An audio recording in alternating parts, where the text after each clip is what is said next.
And you're very welcome to another think tank. And it's hard to believe the time of year that we're getting really, really close to the end of 2020. And what a year 2020 has been. It has been so difficult for so many.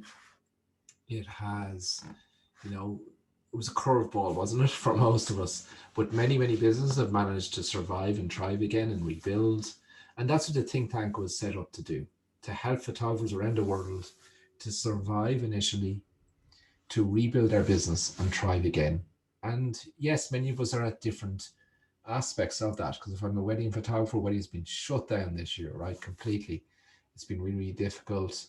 Portrait photographers have had a better chance to recover. Volume in schools have been difficult.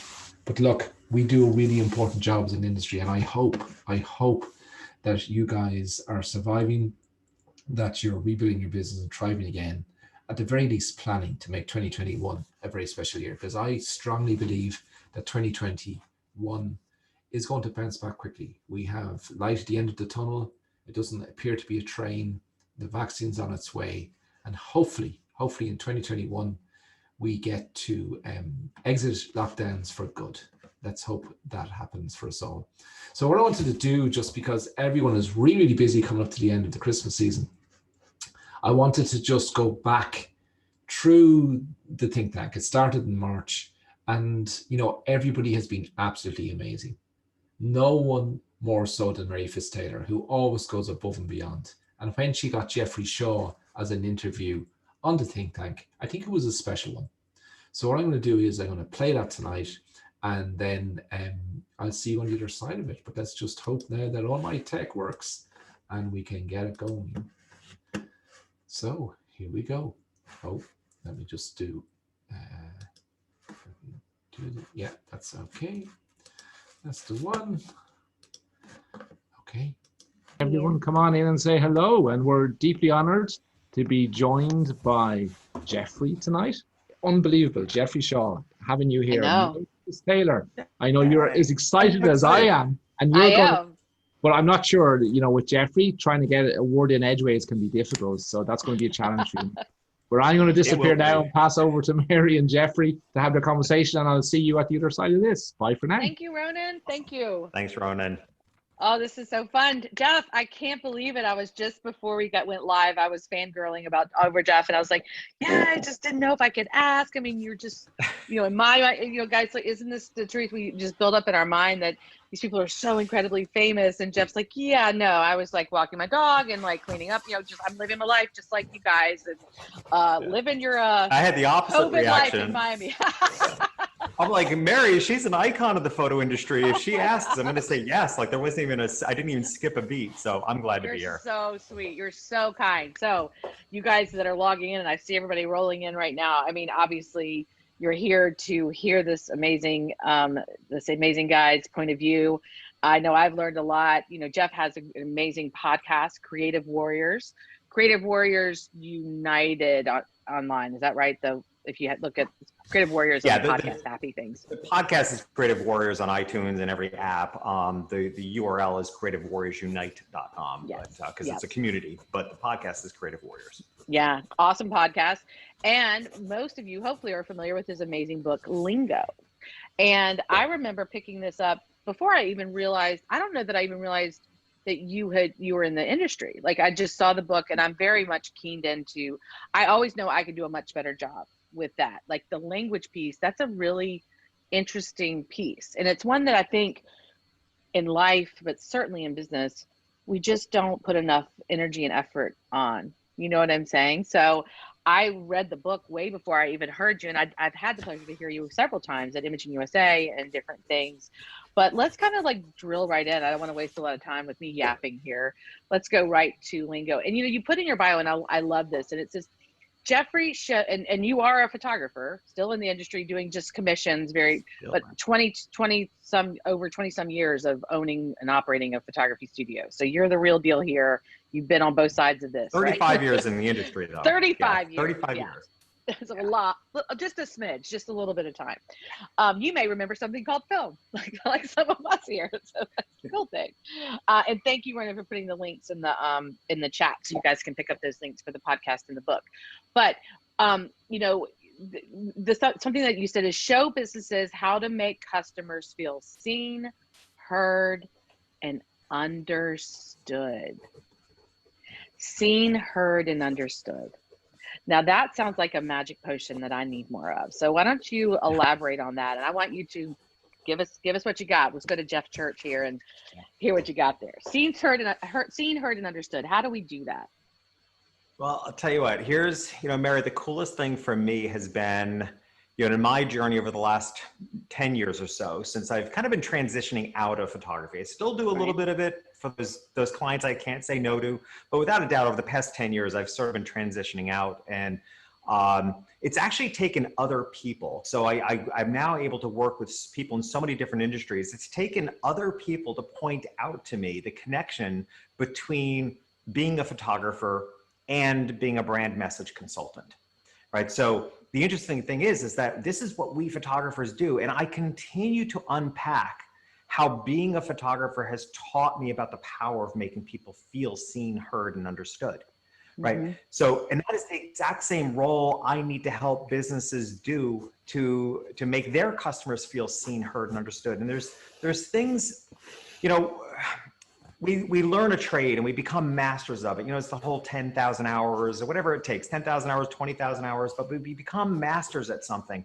And along that process, we sometimes lose sight of how it's training our brain, and how we get good at things. And for me, I can't help but compose things. I can't help but see chaos and be eager to compose it. Right. And that's exactly what messaging, brand messaging, and marketing and being in business is today. It's a complete state of chaos for which we are always trying to organize. And so I'm working on my next book, which will be out next May. And it's specifically for self-employed business owners. And the entire premise of the book is based on the idea that for years and decades, I've asked people, gee, why did you become self-employed? And almost everybody has the same answer. And the answer almost always is, well, I wanted to control my destiny. Yep. And I always answer back, right? And I always answer back and say, so how'd that work for you? I was going to say, so how's that working out for you? How's that working out for you? Yeah. Everybody becomes self-employed thinking they're going to control their destiny, but they're entering completely uncontrollable circumstances. Right. So that for me is what I have learned as a photographer that I'm able to help people do, is I'm able to help control the chaos, to compose the chaos, because we as photographers are natural composers, right? We see things in pieces, we see what it can be. So I'm always seeing the potential. So oddly enough, for me, it's really been a singular journey, if you will, even though I've had a couple different iterations of career. It's been very much a single journey. To go from photographer to brand message consultant, and a lot of it has to do with how my eye and brain is trained around the power of making people feel seen, because that is the answer to a successful business, honestly, or at least the answer to attracting your ideal customers. If you can make them feel seen, heard, and understood, why would they not choose you? Because that's such a rare occasion in business, that a business makes us feel seen, heard, and understood. So if you can do that for the people that you're meant to serve, how could they not choose you? Yes. So how do we do that? Like, what does that look like? So and I agree with you 100%. And I'm just thinking, so, and I understand this, and maybe many of us out there right now that are, chiming in and that will see this, we get it, but how do we do it? Like, how do we do it? Okay. So what does that mean? Yeah, so I actually teach a 5-step process, and I'm happy to go through it in a light form, right? So in lingo, this is the 5-step process. And by the way, writing lingo, I kept saying to my editor, because I know my audience, where they tend to be not just creatives in business, but creative thinkers, right? They can be they can be an engineer, but they're a creative problem solver. Mm-hmm. And because of that, we're not the most linear thinkers. So I kept saying to my editor, we need to write a linear book for non-linear thinkers. So I wanted to break this down to a system. So I spent a lot of time defining what I felt were the primary emotional triggers that made people feel seen, heard, and understood. And so we'll go through these 5, if you will. And I'll preface it by saying that these 5 steps need to be done in order. And I'll explain why at the end, but it will make sense to you as to why they need to be done in order. And it's at any time, as a business often needs to do, they need to reevaluate their positioning in the world. And right now, Mary, this is more important than ever. I keep saying over and over again, every business needs to rebrand, reconsider where they're at, because the world has changed so dramatically in the past 3-4 months. Right? Every business needs to reconsider how they're positioned. Are they saying the right things? So it's the perfect time to consider these 5 steps. The first step is understanding the perspective of those that you're meant to serve. So the audience that if you understand, I keep saying those you're meant to serve, because that to me is who your ideal client is. Your ideal Okay, that's what I was going to ask. Right. Those that you're meant to serve, right? They're not the ones that you want to serve because you think they're the most profitable. Right. I can't tell you how many, in my 22 years of having a storefront in Greenwich, Connecticut, super wealthy town, and people knew that I had a clientele that was very wealthy. I cannot tell you how many photographers came to spend the day with me because they thought that working with wealthy people was the road to riches. Right. And I would meet them, but it was obvious to me that that clientele wasn't who they're meant to serve. Right. So those that you're meant to serve has to come from within. It has to come from your own work, interior work, to define who are you meant to serve. I grew up lower middle class in a tiny, small country town in upstate New York. But I realized that I was meant to serve wealthy people, and not because they had money, but because of their life values. I had very similar life values as they did. I've had life insurance since I was 19 years old. I always planned for the future. I had an overwhelming sense of responsibility to preserve life and to capture life moments, which is what drove me into photography. Right. And what I found is that the town in which I grew up in didn't share those values because it was a lower socioeconomic group of people that were struggling to get by month after month. They couldn't plan far ahead. I needed to find the people in the world that I'm meant to serve that had the discretionary income to plan ahead. Right. Wow. So they were able to invest in photography. So I knew clearly I was meant to serve people that had discretionary income because we had similar values. It really had nothing to do with the money per se. Mm-hmm. I needed their values. They were the only ones that were going to invest at the level that I wanted them to invest into. So step number 1 is you have to understand the perspective of those that you're meant to serve. And for me, I knew nothing about affluent people whatsoever. I didn't grow up that way. But what I realized, I didn't have to be from their world to serve them. I just had to understand their world. And that's true of any market you want to reach. What is the world of the people that you're meant to serve? And dive in, get to know their world, read what they read, go where they go, shop where they shop, even if it's an entirely different existence from your current state, right? So I did that for months where I embedded myself in every luxury experience that I could possibly afford. And every dollar I made went into a meal at Le Cirque or some upscale restaurant. Not a bad way to get a training, by the way. Well, I was going to say, well, there's worse things. Yeah, it's not horrible. It's not horrible. I love Le Cirque. But it was a constant reinvestment. Yeah, it was a constant reinvestment into understanding their world. What do they see? What makes them feel seen, heard, and understood? So you simply can't move forward. You can't go past go until you're willing to step into the world of those that you're meant to serve and see it from their perspective without judgment and without assumption, right? I work a lot, just as kind of a sidebar, I speak a lot in HR, at HR events, human resources events. And their challenge is trying to hire millennials. And of course they're challenged by it because they're not doing the work to understand the real mindset and values of millennials. Because if you get to know them, you'll understand that I think it's the first generation to get it right. They have so much. I wouldn't disagree with you. As the parent of some millennials, we probably would. I mean, let me stop. And I hope we get to all 5 because these are all, but if we don't, you have to buy the book. You should buy the book anyway, let's be honest. But you said do the work, and we've heard a lot of do the work, especially in the past. If you haven't heard it, maybe you're not listening, but do the work. because we can't give this to you. And so I would think that this HR in that situation, you can't expect the millennials just to tell you what we need to do to understand them. You need to do it. So this is what you did. You did not come from this background, but you knew who your ideal client or who you're meant to serve was, and you did the work. Do you think, Jeff, that is an issue that a lot of people maybe in closer to our age group, that we don't put our ego aside to do that work? I mean, isn't that a problem with a lot of business owners or people maybe right now?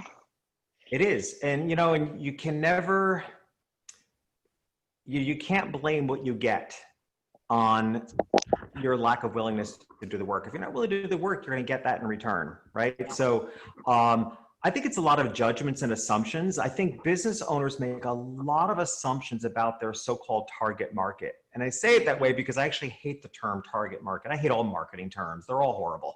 Like, we shouldn't be referring to people as a target, right? And that's what I'm my point. Like, it's those people it's those business owners that think of their customers as an audience to target that are, I think, less likely to do the work. Where if you think about those that you want to work with as those that you're meant to serve, I think there's an openness and a desire to want to know more about them. Yeah. Right? A simple little tip I think that represents this is that a lot of businesses battle with email marketing, and you know, they don't want to email too frequently, and I find that's actually rare for most, at least people in my world. Rarely does a business owner I know email too frequently. It's usually that they don't email often enough.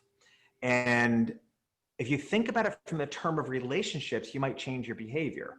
So a tool I did, so years ago, I have a lot of friends that are on my email list and such, and I've always excluded them from my emails because they're my friends. They're not going to hire me, and I figured it's almost like I don't want them to know that professional side of me. They're my friends. Right. So I've excluded the list until I had this epiphany about a year or so ago about, well, what if everybody on my list is my friend?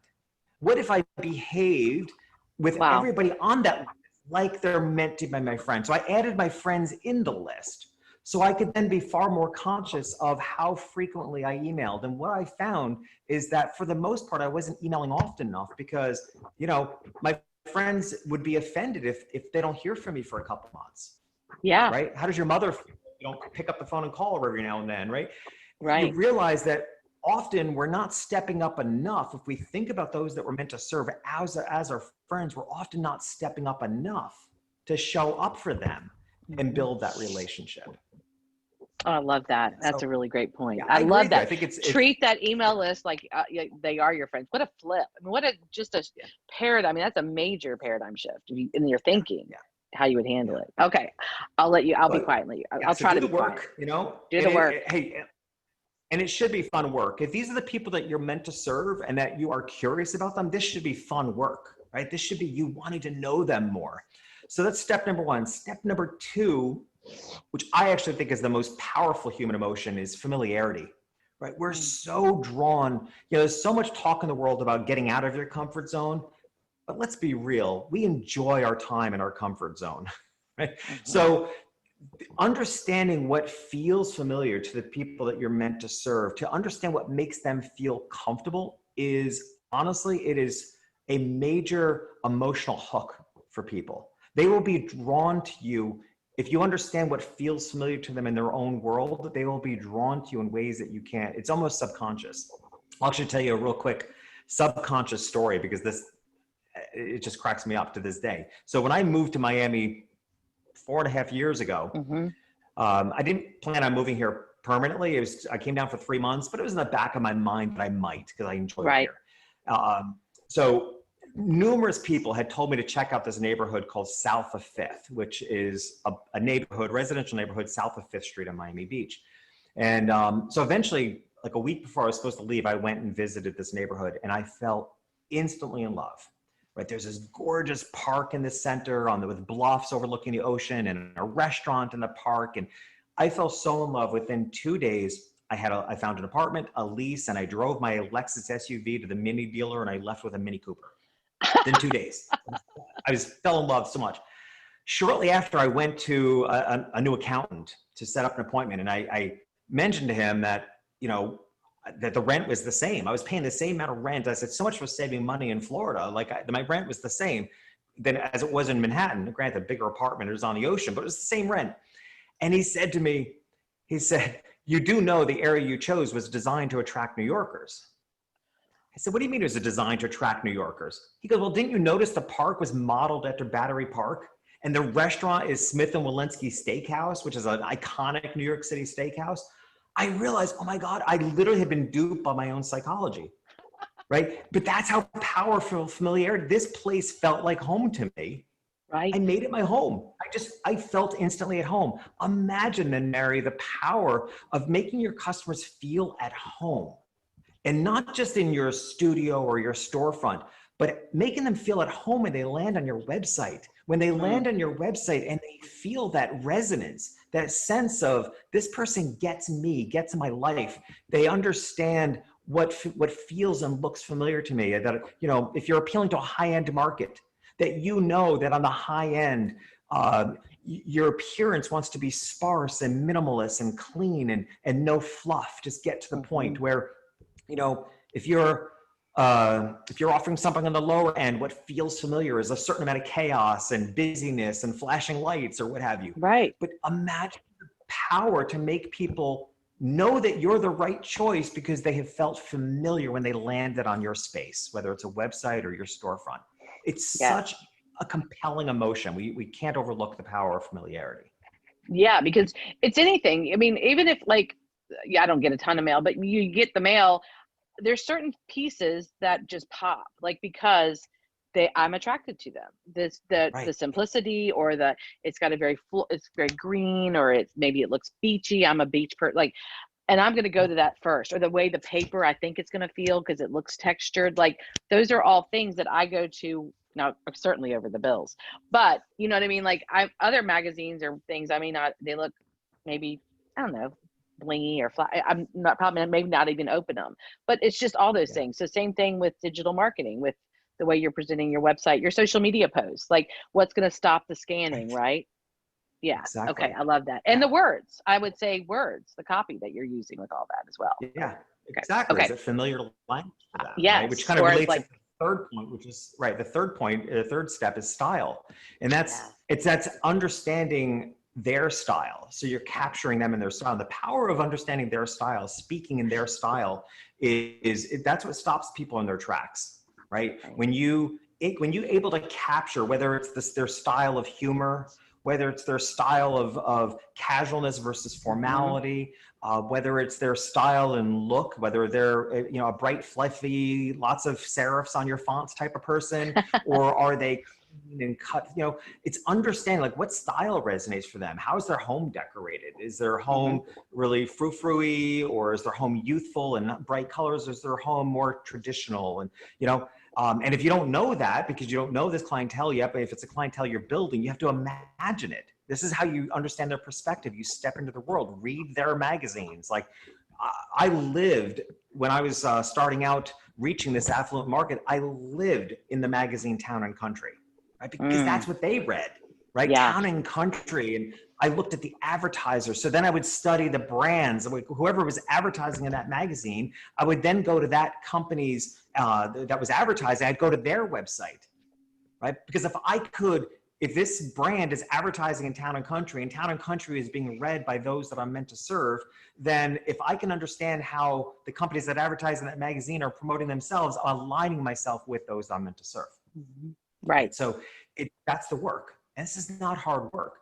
But I would live for that magazine to dive into their world and understand their style of dress, their style of decorating, because when you can replicate the style of your ideal customer, it stops them in their tracks. When you walk by something, if you're shopping for a shirt or a pair of pants or a jacket, what stops you is, hey, that speaks to me. That style is me. This is so, you hold it up and you say, this is so me. Yes. Right. So style stops us. And that's really, and whereas familiarity is such a deep emotion, style is a little more surface level, but no less important, because in today's noisy world, That's how you stand out. If you're reaching, I'm thinking of photographers, if you're reaching high school seniors, then you need to be representing yourself in the style of high school seniors, because you need to stop them in their tracks. It needs to be cool. And I'll give you another little tip on that. Working with as many businesses as I do and I review hundreds and hundreds of websites. And I have a very particular process by doing that. I have people fill out an application because I want to hear what's coming from somebody's heart first.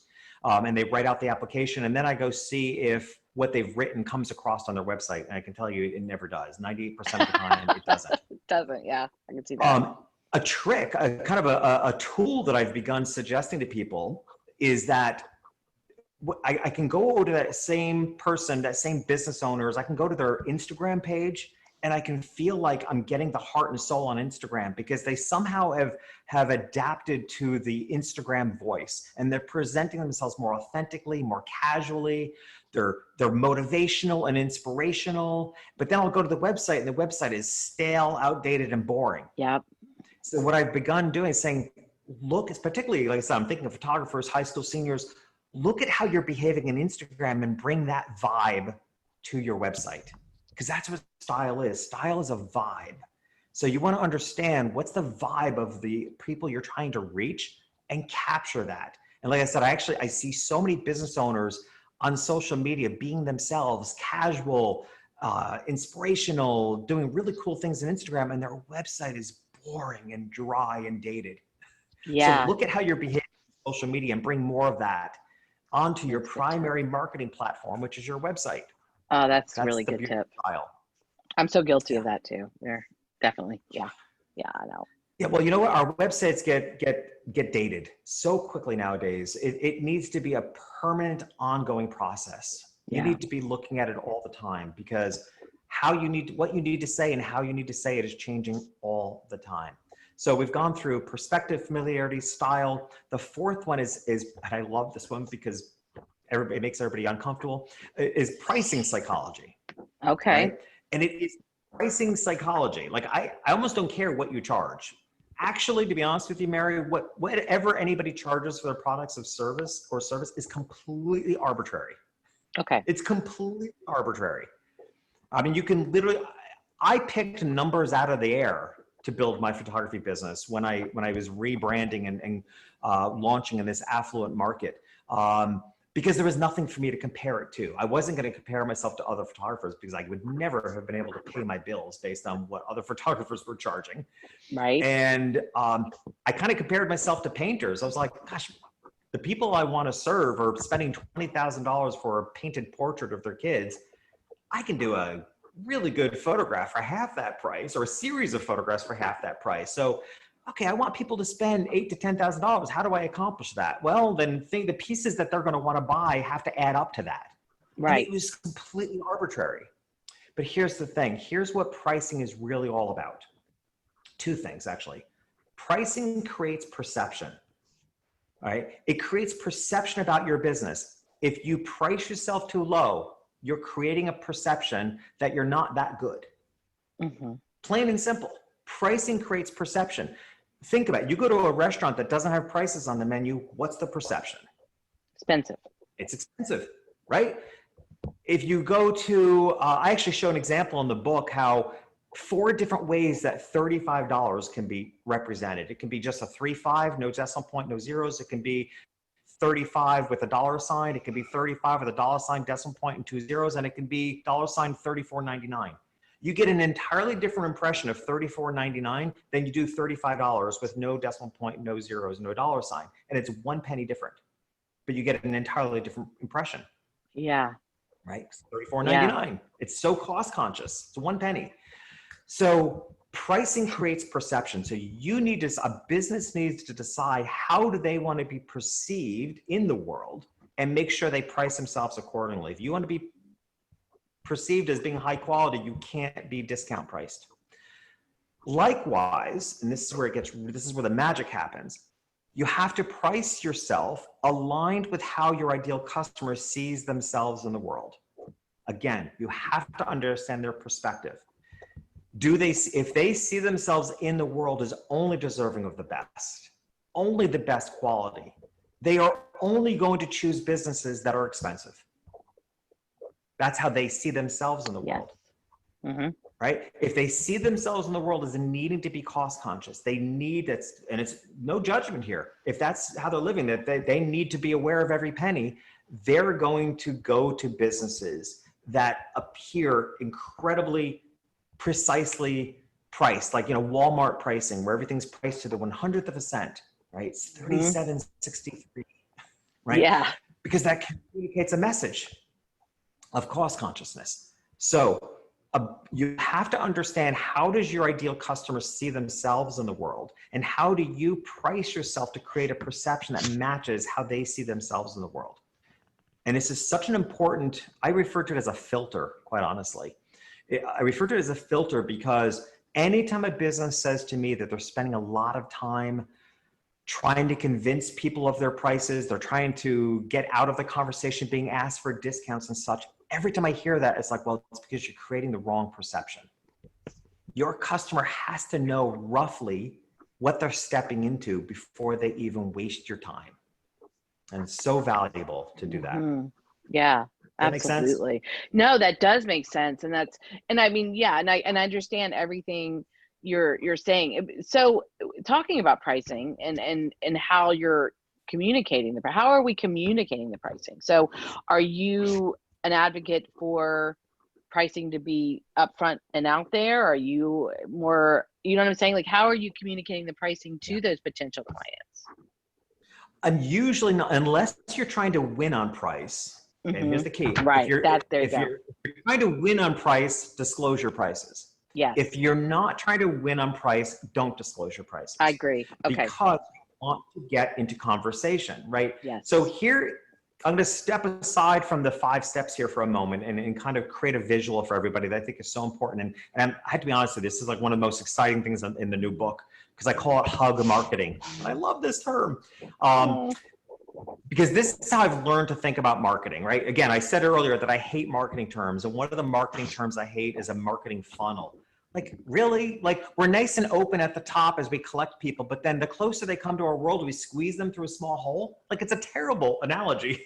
It is. So I don't really like the idea of marketing funnels. I get the idea, one thing leads to another, but here's a better way of thinking about one thing leads to another in hug marketing, which is, if you think about it in rings, all right? So on the outer rings, there are people in your world that you don't even know about, right? They may be following you on social media. You may or may not be connected with them personally, but there's people way in an outer ring somewhere, right? For which that's why you're putting out your content. That's why you are putting out your content day after day and feeling like nobody's watching. The truth of the matter is, you don't know who's watching yet. But by doing so, hopefully they take a step in. Maybe they connect with you on LinkedIn. Maybe they start following you on social media. Maybe you'll see, oh, this is the new followers on Instagram. They've taken a step in. Then they're in your social media world. And then you're able to engage. You'll see they'll start conversing with you more on social media. Maybe you do a webinar or something and it's put out there. Maybe they join, okay? So they've taken another step in. And then maybe you've given away a lead magnet, something valuable for them. And then they opt in for this. And now they're on your email list. They've stepped in another ring. Now they're on your email list and you can interact with them personally. Maybe you invite them to a course or something you're doing. They take another step in. In the end, they become a customer.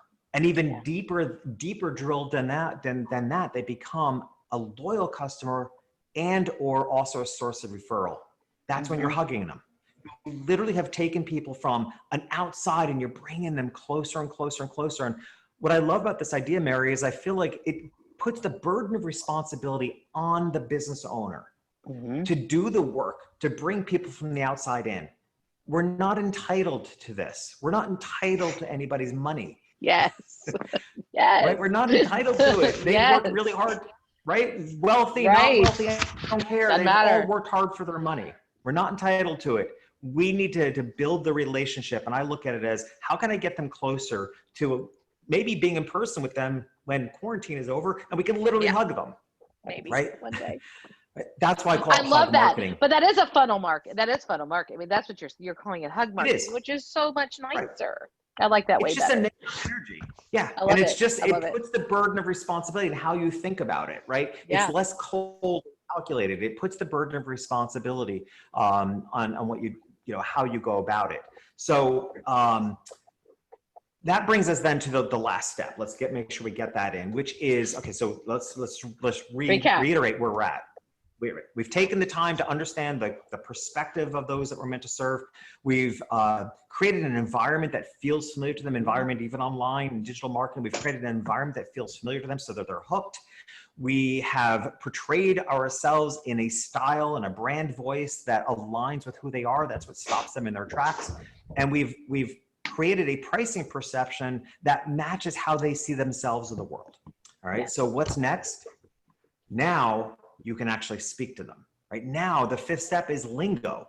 Now you can speak their lingo. And I mentioned earlier, the reason why these 5 steps have to be done in order is that businesses are inherently built backwards. And this is what I see every day.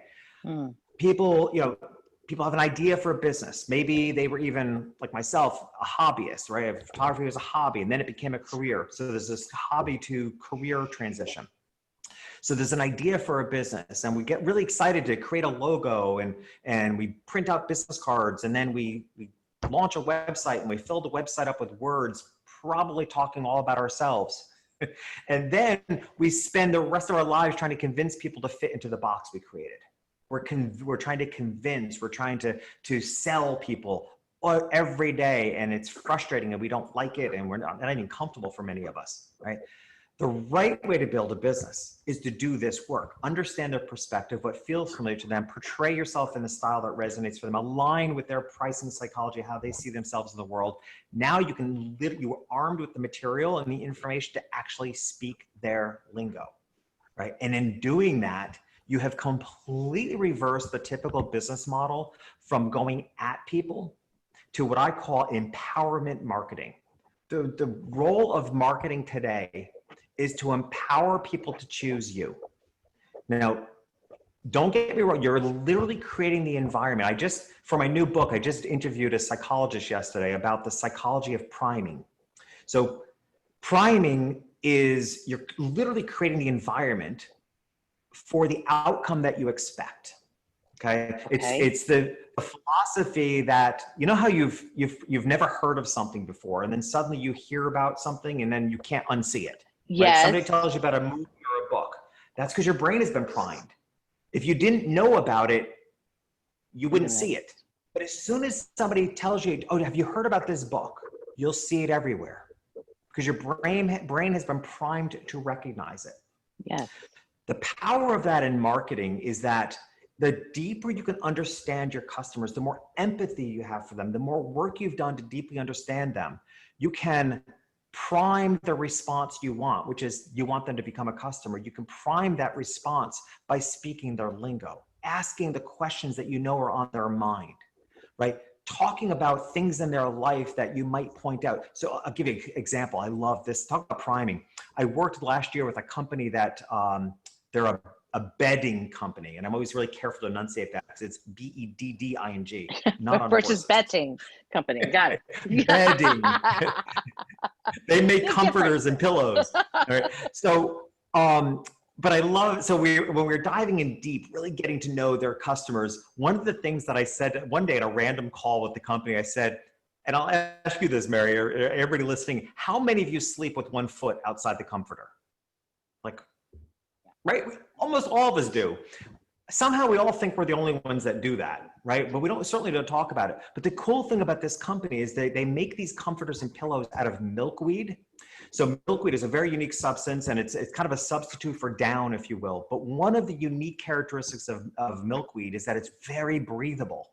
So there's a much better temperature control with their comforters. The reason we put a foot outside the comforter is because all our nerve endings are on the bottom of our feet, and it enables us to control our body temperature. That's why we do it. So on their website, when we were featuring the benefit of milkweed comforters, when we were featuring the benefit of temperature control, how you won't have the night sweats, but you'll stay warm enough, how it controls, we literally posted, imagine a comforter so comfortable, so controlled, temperature controlled, you won't have to put your foot outside the comforter. So many people the company has told me how many people have written and they're saying, oh my God, that's like the coolest thing to ever put on a website. It's just so quirky.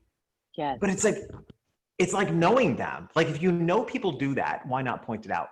That's empowerment marketing. That's what it means to prime, right? So that you're creating the environment for the response you want, but you're giving others, the reason I call it empowerment marketing is you're giving others the power to choose you.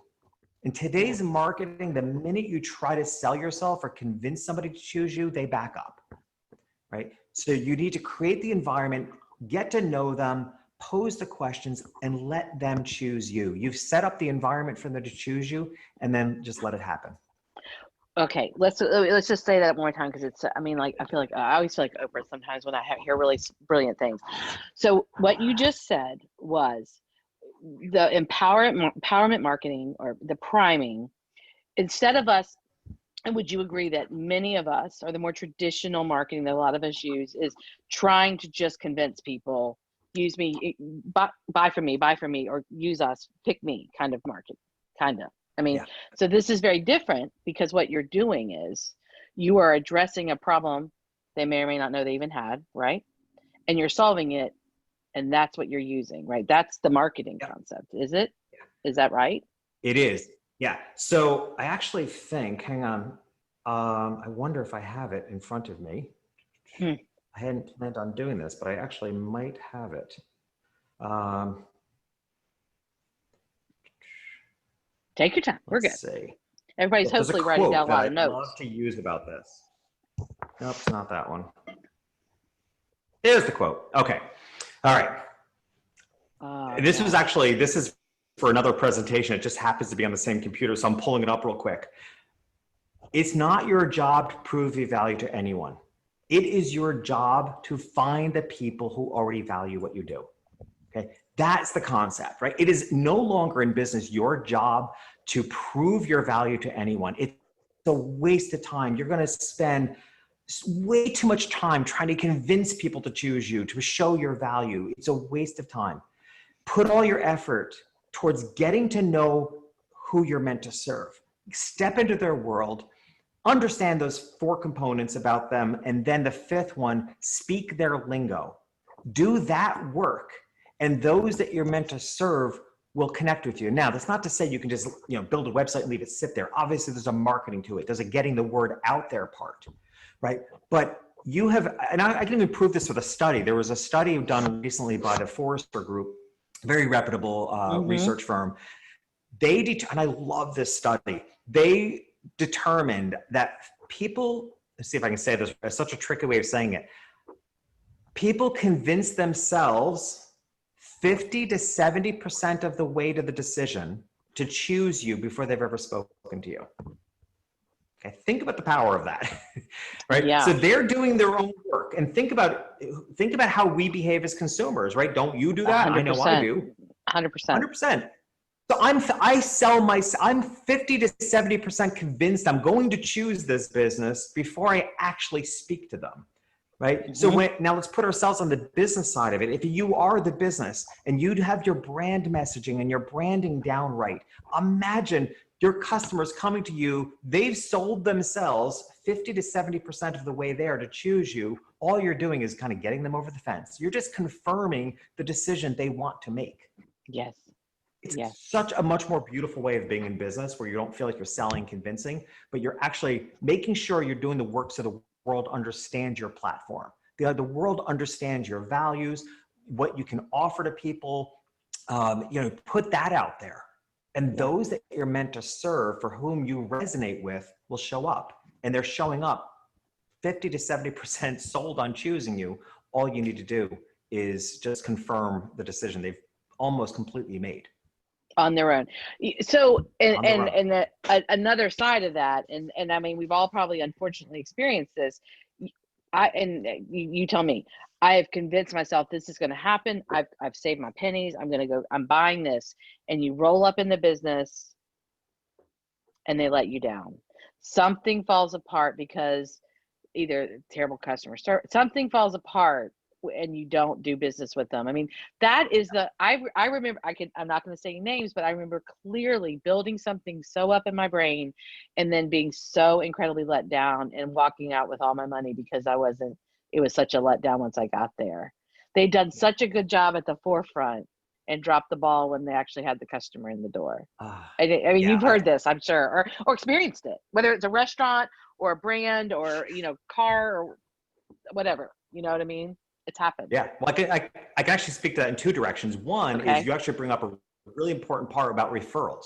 So, you know, I love whenever a business says to me, well, I don't get a lot of business from my website, I don't need to worry about it. And I'll look at their website and say, have you considered it's because your website sucks? Like, it's not the technology.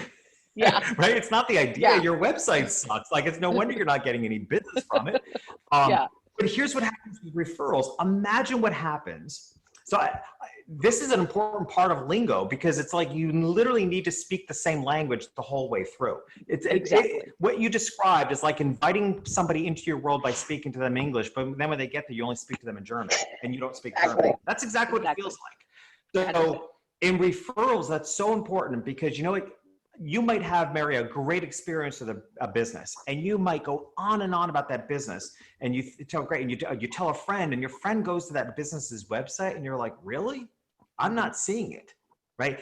They not only doubt the business, they start to doubt you as a reliable source of referral. Yes. Right. So you have to live up to that all the way through. And I'll tell you a real quick story. As you can tell, I love stories.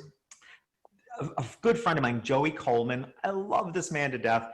He wrote a book. It's fantastic. You all need to get his book. Get mine, but get his. It's Never Lose a Customer Again. Yes, I love that book. Again. He tells the story in the book that represents this perfectly. And I'll never do the story justice compared to Joey, but it's such a good story to exemplify this. He says, imagine, you know, let's compare courting your customers like courting a loved one, right? So let's say you meet who you think is the partner of your dreams, and you date for a while, and then the relationship gets serious, and it's an exclusive relationship, and then eventually you get engaged, and there's a 6-month or 8-month engagement, and then you get married, and the big day of the wedding comes along, and it's a big celebration, and that night you escort your loved one to the hotel room, and you pick your partner up, and you walk your partner to the bed, and you throw your loved one on the bed, and you say, Bob will take it from here. Wow. He tells this story so good. Isn't that exactly what it feels like sometimes? Yeah. Like you've been, right? I mean, they might have brought you into the world with really good website and really good brand messaging, but then the experience is terrible. Or, somebody has sold you to work with this company or this brand, but then, they hand you off to a salesperson that doesn't have that same vibe. Mm-hmm. Right? It's important. A question I ask in a workshop that I do, which seems like such a random question, but I ask a series of questions. And one of those questions is, do you consider your customer to be high tech or low tech? And there's the very specific reason why I ask that question is because it relates to customer service and the continuation of lingo. Because if you identify that your ideal customer is high tech, then I follow that up by saying, well, then you need to look at every touch point in your business. And are you maximizing technology for that experience? Because you can't attract the high-tech customer and then only require they pay you by some, mail in a check. Yeah, right. If you attract that ideal customer, you have to have the systems in place that continue the language of high tech. Mm-hmm. Right. I'll even go a step further to talk about how you can leverage this. In my photography business, I have always asked my clients, what's their preferred method of communication? Mm-hmm. And I ask that, it sounds like a customer service question, like what's your preferred method of communication? It's one of the things we ask up front. We're going to work with you for the next couple months or what have you. What's your preferred method of communication? The answer we're looking for is for them to say texting. That's actually the answer we're looking for. But I want to know because, that's going to tell me how, it not only tells me how we're going to communicate with them. Like if they say email, then that's how we're going to reach out to them. That's how we're going to communicate with them. I want the client that says, my preferred method of you communicating is texting. And the reason is because that tells me right up front, this is a client that doesn't have a lot of time in their hands. They're not going to get overly caught up in every little detail of it. They're going to leave me alone to do my job. They're going to leave me alone to do it. They're the client that's going to say, you know what, Jeff, would you pick the frames out for us? I don't have time for that. Jeff, will you write our holiday greeting for our card? Sure. Right. They're on the move. So it's an indicator. By asking upfront what level of technology they're accustomed to enables me to make sure we follow through on that throughout the business. So I'm a very tech-driven photography business. I do all my sales remotely. We use screen share and GoToMeeting, and all my invoices can be paid online, and we do online. My business is very tech-driven. Because my ideal customer has no time on their hands, they're likely to pay that invoice at 2 o'clock in the morning. I actually look at the timestamps when they come in. They pay at 2 o'clock in the morning. They don't have time. I don't want people that have time in their hands, because there's a correlation to how much money they spend. They spend less time caring about how much money they spend, quite honestly. Exactly. So you're my ideal customer. Right. So to your point, Mary, which is so well taken, it's like, you can't break the lingo. You have to follow through. You have to make sure the experience they have is every bit of the promise that you've made for them up front. Yeah. But make the promise so that you can get them in the door, and then make sure you have the systems in place to follow through. Oh my gosh. I love the book.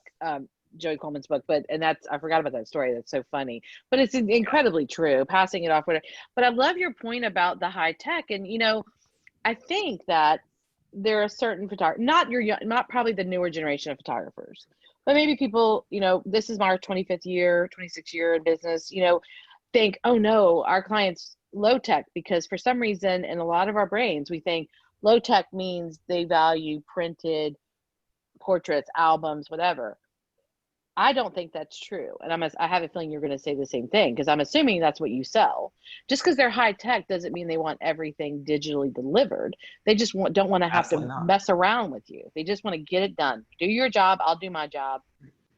Bye. It might be how do they get to that result, right? They very well may want traditional wedding albums, but how they get to that result. So here's the word that I've adopted to really represent. I'm going to give you like two, they're kind of assumptions and generalizations, but I think a lot of times it could be, we've talked about so much today, I want to point people in a direction that can really help them. So I'm going to kind of capture two of those. One is regarding customer service. Not all, but most of the people that you will serve in the world are looking for what I would refer to as a frictionless experience.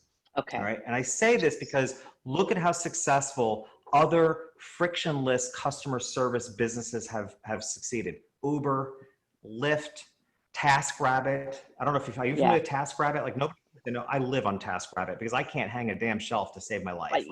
We have a different one here, but I know what you're talking about. I'm there. Yeah. I'm completely inept. I barely know the right end of a hammer. Like literally, to me, let's face it, the handle looks like the other part, right? The handle really looks like it should be the part. It really does. Right? And who has time for that, really? I mean. Yeah, so TaskRabbit is the app, but it's so easy. It's frictionless. I can go on TaskRabbit.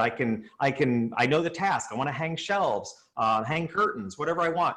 I can go TaskRabbit, find a tasker, and somebody who does that task and pay for it. The credit card's already in there. Boom, it's frictionless. Uber, Lyft, all those apps are based on a frictionless business model. So that's what people are craving in business, and it's not just the millennials.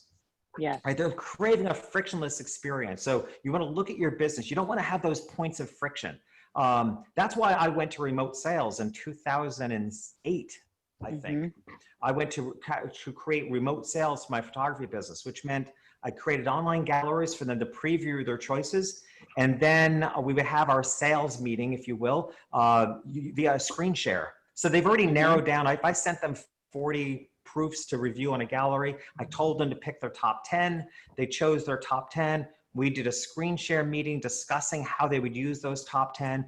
I created a frictionless experience because the biggest friction in the lives of those that I served at that time was the fact that it was during the Great Recession. The economy had tanked.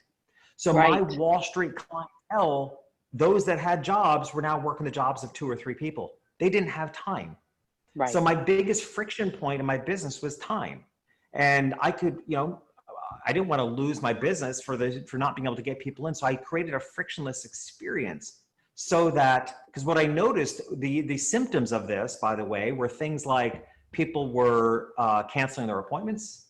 They were canceling their appointments at the last minute. There were a couple of no-shows. Those were indicators that there's friction between my business and those that I serve. And if they showed up, friction? they're stressed out. They're stressed out. They're stressed out, right? So time became, I realized, a big friction. Now, mind you, Mary, 20 years prior to that, when I started my business and charged a boatload of money for what I did, I sold that I gave them a lot of my time. The sessions were 3 hours long. That was like my primary selling point. Right? Because in the 80s and 90s, people's lives were different, right? So they saw value in having a lot of my time.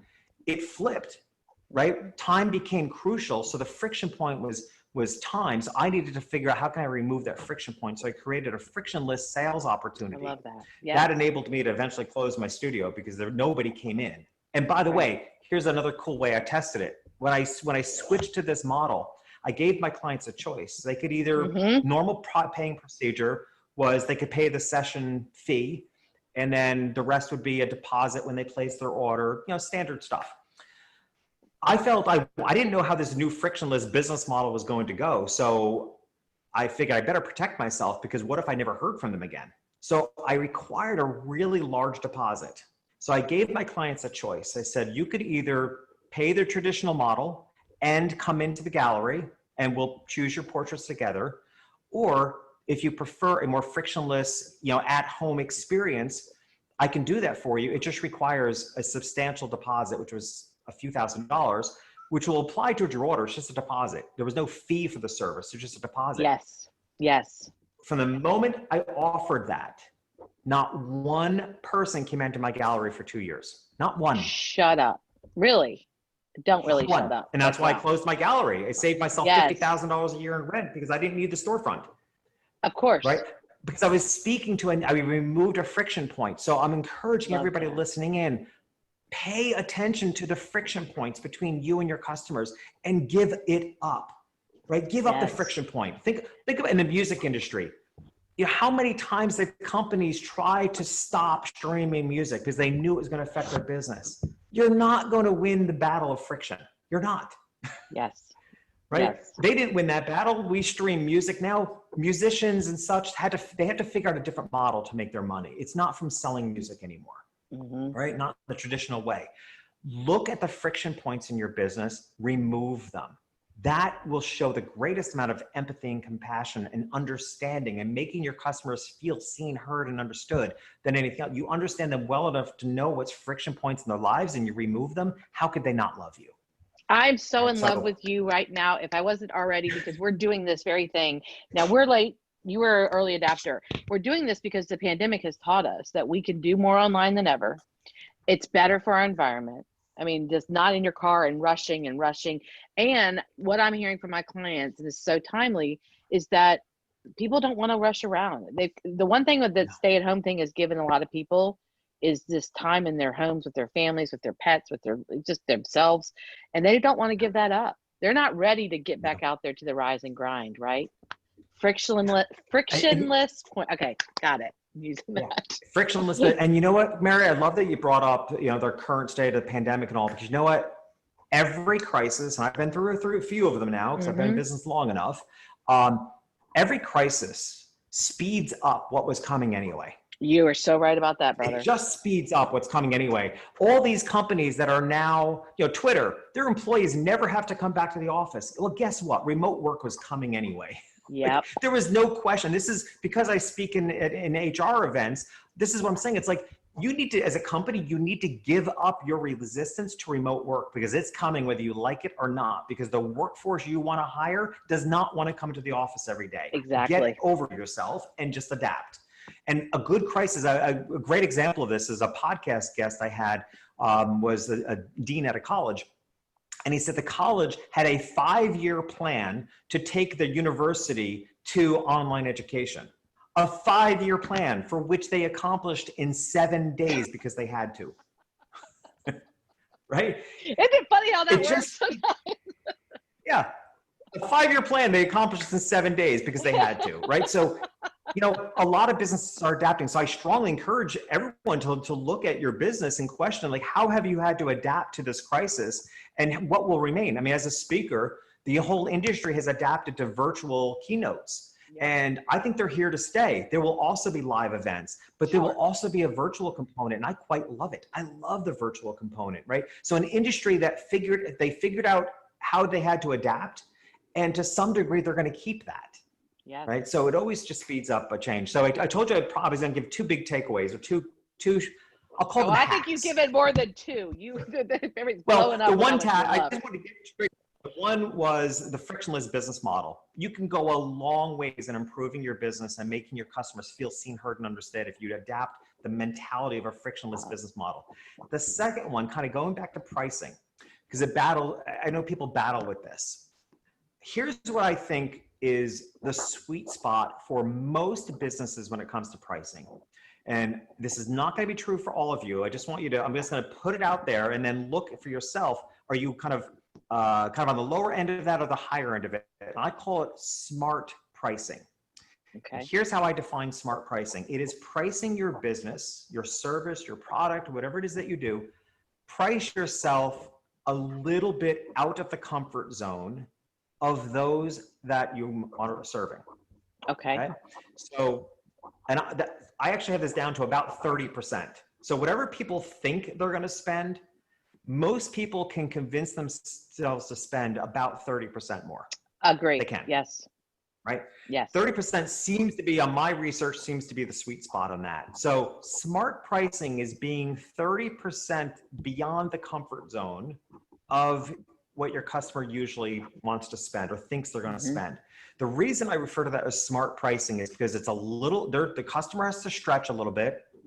It's probably even a little uncomfortable for you to even say that number, right? So it's uncomfortable, but everybody's stretching a little bit, but it's not so out of the league that they're going to feel like an idiot later on. That's why I call it smart pricing, because it's not so high that they're going to find out later on they could have gotten it for less and they're going to feel creeped out, and right? So it's a smart choice. It becomes a smart choice because they're stretching a little bit, they're paying for the quality of what you deliver, and they're stretching a little bit, but not so much that they feel stupid. I love that. And you're so right. Yeah, I agree with that 100%. It's just finding like, what's that comfort zone? Like what are, and there's a couple ways you can find comfort zones, honestly. I mean, one of the things that, a little task I'll give some people is find out what the mortgage is of your ideal customer. Right. And you actually can figure that out by public records, right? If you go to, in the town you're serving, let's say if it's a local business, if you look at what the average home sells for, and typically people mortgage 80% of the sale, not what it was listed for, but what it actually sold for. Most people mortgage 80%.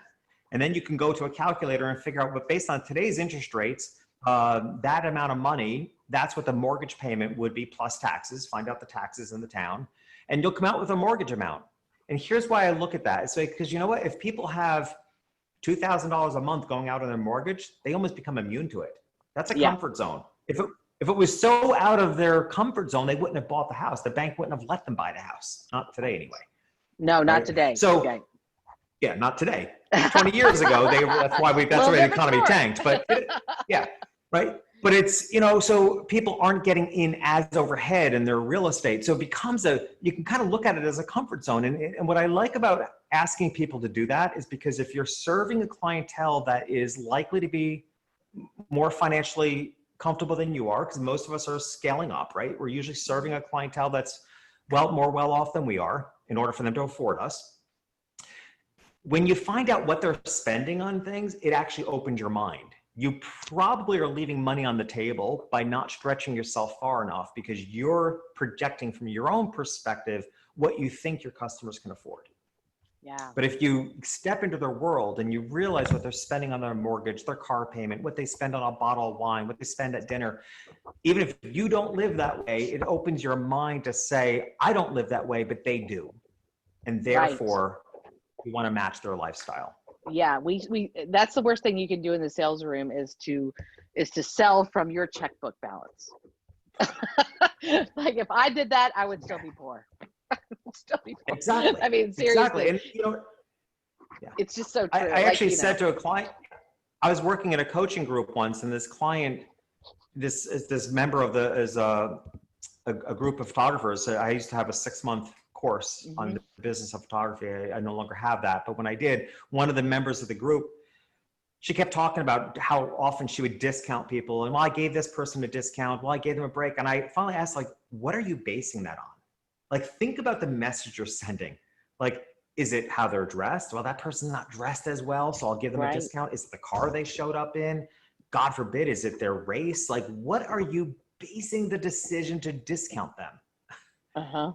And that really concerned me. I said, what are you basing it on? That somebody looks like they can't afford it? Because, whoa, that's really bad. Really bad. Right? But that's what people do. Business owners do that all the time. They absolutely do. You think they're young? I got news for you. My kids have more discretionary income than I do, I think. Right? Yeah. Absolutely. My son's traveling the world. Thank God. Like, what did he do right? Like, Thank goodness. I'm working away and he's traveling the world. Like, what did he do right? Right? I know. But so what assumptions can you possibly be making to give somebody a discount? No, don't do it. No. I wish we had more time, but we don't. And we've taken up a lot of your time. And I can't thank you enough. Ronan, if I missed any questions, you let me know. But Jeff, seriously, this was amazing. The feed is blowing up. Great, best, this, on and on. Guys, if you all need more Jeff Reshaw in your life. So you definitely need to follow his podcast, buy his book. When's that new book going to be out, Jeff? Let's just give us a little, who knows? May of next year. May of next year, but we'll be watching for it. May of 2021. Virtual hug, empower marketing. I won't do it. Ronan's going to give us a little quick rundown, I bet. But yeah. Well, Jeffrey is the true professional because he was summarizing as he went every single time. So I don't know how I can summarize it, but let me put it into my Irish lingo or words. So what I learned, Jeffrey, was, get out of your own way first. Make sure you do the work. Embed yourself in your ideal client's life. Make it easy for them to buy from you. And just take away all the friction. Make it easy for them, like Amazon do with the one-click buy. It's the same thing. Just make it easy for them, and then adopt tech into your business. Because if your client is tech savvy, but build into your questioning to determine that and to make sure that they are your ideal client. So I don't know. I've got a book full. Amazing. You were awesome. This was so incredible. I knew it was going to be awesome, but I could go on and on. But I want to respect your time, Ronan and Jeff. Gosh, this is great. I will be definitely I already was a fan, but I'll be an even bigger fan now. I mean, I wish I could have taken notes. I'm gonna have to go back and listen because a few things are like, I want to write that down, but it just would look awkward right now. So this was incredible, Jeff. Anybody can reach out anytime, and I'm really excited about the next book. So it's, like I said, specifically for self-employed people, and it's an even bigger system on how to have the life and business that you want. So it takes the concept of creating the environment to get the results you want to a whole other level. So I think I'm excited to get that work out there. I can feel the passion and the joy. Absolutely. I can't wait for the book. Virtual hugs to you. I love hug marketing. I'll be quoting you every time I talk now, and I'll give you full credit on that one, buddy. I love that way over funnel. That's a much better way to put it. I really appreciate it. But Ronan, cheers and love to all of you guys over the big pond there. And thanks as usual for giving us this platform. It looks like everybody was loving it, and you're the best. I really appreciate it. Thank you, everybody. Stay safe and healthy. Wow. What can you say? If you're like me, and I've watched it before, and I was there before, I now have pages and pages and pages and pages and pages of notes to go over. So don't forget to buy Jeffrey's book, sign up for his podcast, and sign up for Mary's too. Mary has a podcast with Kira Derryberry. Amazing people, amazing learning. I hope you've enjoyed this as much as I have looking back.